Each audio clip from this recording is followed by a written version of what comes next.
Wist ik even net wat ik zeg. Er woont een beer op Schiermonnikoog. Beer boeloe, boeloe de beer. Wat oh wat, beleven we deze keer.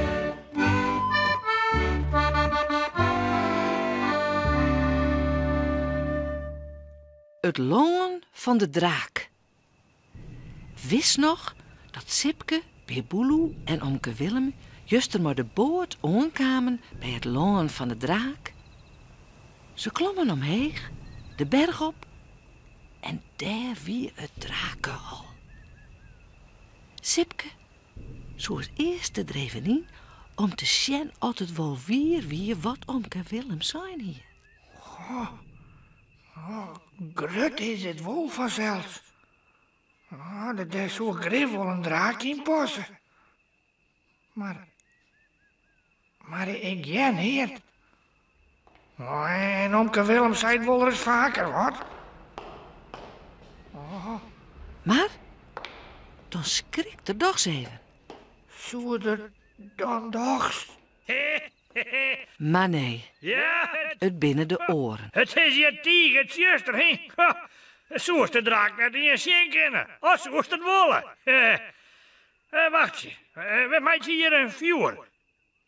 Dan is het hier een stuk lichter en lekker warm. Ga je hem er maar even op uit en zie je mij wat mooie houtjes. Houtjes? Vuur? Stammert Beer Boeloe. Maar Omke? Ja, wat hebben we daar nou aan, Omke? Net zeggen, jongens. Hoe het werk. Omke Willem wil van geen oor praat jaren. Dat, even letter, skarrelje Beer Boeloe en Sipke alle toeken bij elkaar die ze maar houden kunnen. Joost er wat van, Sipke? Van die draak bedoel ik? Ja, ik weet het net meer, Boeloe. Ja, we moeten het maar zien.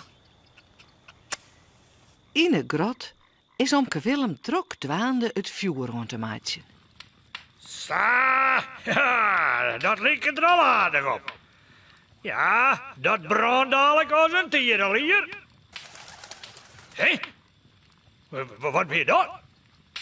Ze sjuggen even omheeg, maar de boeslampen maai.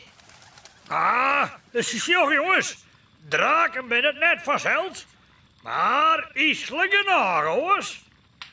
Wat ben dat, Omke? Vleermoezen, jonkje. Vleerende moezen, snap je wel? Nou, als ze daar maar blijven, vind ik het best genoeg. Emelt Beer Boeloe.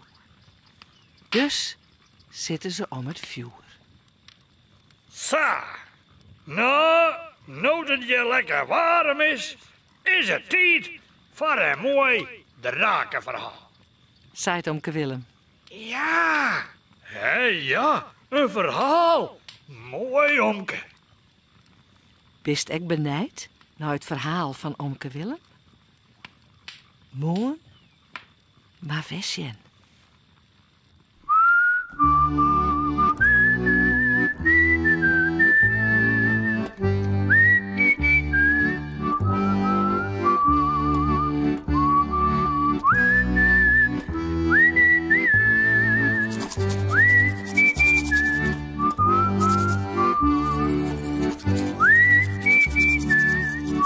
En vooral lekker sliepen.